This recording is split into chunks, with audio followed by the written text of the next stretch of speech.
5 साल की फिलिस्तीनी बच्ची की कहानी पर बनी असली movie the voice of Hind Rajab, इस मूवी को इंडिया के अंदर ब्लॉक कर दिया गया है। इस मूवी में 5 साल की फिलिस्तीनी बच्ची की कहानी बताई गई है, जिसमें दिखाया गया है कि इजरायली फोर्सेज ने 5 साल की हिंद रजब को किस तरह से मारा था। बात है 29 जनवरी साल 2024 की। इजराइल की फोर्स गजा के शहर तेल अल-हवा पर अपने हमले करना स्टार्ट कर देती है। ऐसे में 5 साल की हिंद रजब की जान बचाने के लिए उसके पेरेंट्स उसे उसके चाचा चाची की कार में बैठाकर तेल अल-हवा शहर से बाहर भेजने की कोशिश करते हैं। हिंद रजब के चाचा चाची अपने बच्चों को लेकर और हिंद रजब को लेकर तेल अल-हवा शहर से बाहर निकलने की कोशिश करते हैं, लेकिन दोस्तों जैसे ही उनकी कार तेल अल-हवा शहर के बाहर पहुंचती है, वैसे ही इजरायली फोर्सेज उनकी कार के ऊपर अपनी गोलियों की बौछार करनी स्टार्ट कर देते हैं। इजरायली फोर्सेज के इन हमलों में हिंद रजब की चाची और उनके 2 बच्चों की मौके पर ही डेथ हो जाती है। हालांकि बाकी लोग गंभीर रूप से घायल हो जाते हैं। ऐसे में हिंद रजब के चाचा बाकी बच्चों को बचाने के लिए पैलेस्टीनियन अथॉरिटीज के पास में कॉल करते हैं, लेकिन अफसोस जैसे ही कॉल पैलेस्टीनियन अथॉरिटीज के पास में कनेक्ट होता है, वैसे ही हिंद रजब के चाचा की भी डेथ हो जाती है। उस वक्त में कार के अंदर सिर्फ 15 साल की लायान और 5 साल की हिंद बची थी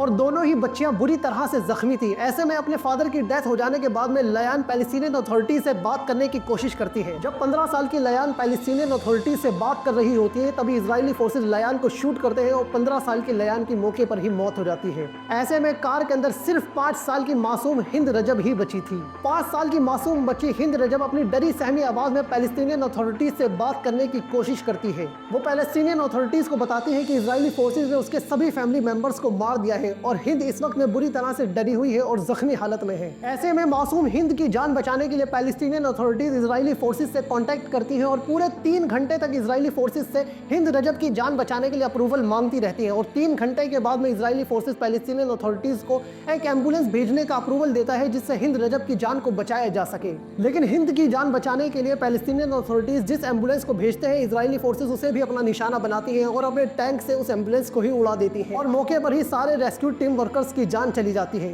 पैलेस्टीनियन अथॉरिटीज पूरे 3 घंटे तक हिंद से बात करती है, उसका डर कम करने की कोशिश करती है, लेकिन जैसे ही एम्बुलेंस पे हुए हमले की खबर उन्हें मिलती है, वैसे ही उन्हें हिंद के फोन से भी गोलियों की तेज आवाज आने लगती है और दोबारा उनका हिंद से कांटेक्ट नहीं हो पाता। बाद में पता चलता है कि इजरायली फोर्सेज ने हिंद की भी गोली मारकर हत्या कर दी थी। पूरे 10 दिन तक इजरायली फोर्सेज तेल अल-हवा शहर में जाने के लिए किसी भी पैलेस्टीनियन अथॉरिटी को परमिशन नहीं देती है, लेकिन 10 दिन के बाद में जब पैलेस्टीनियन अथॉरिटीज उस इलाके में पहुंचती है जहां पर हिंद रजब की आखिरी बार आवाज सुनी गई थी, तब दोस्तों वो लोग पूरी तरह से शॉक्ड हो जाते हैं। चारों तरफ सैकड़ों फिलिस्तीनी लोगों की, सैकड़ों फिलिस्तीनी बच्चों की डेड बॉडीज थी जो कि वक्त के साथ में डिकम्पोज हो रही थी। पैलेस्टीनियन अथॉरिटीज जब इस मंजर को देखती है, पूरी तरह से दंग रह जाती है। दोस्तों हिंद की इस कहानी पर बनी movie the voice of Hind Rajab के अंदर हिंद की असली कॉल रिकॉर्डिंग्स को सुनाया गया है।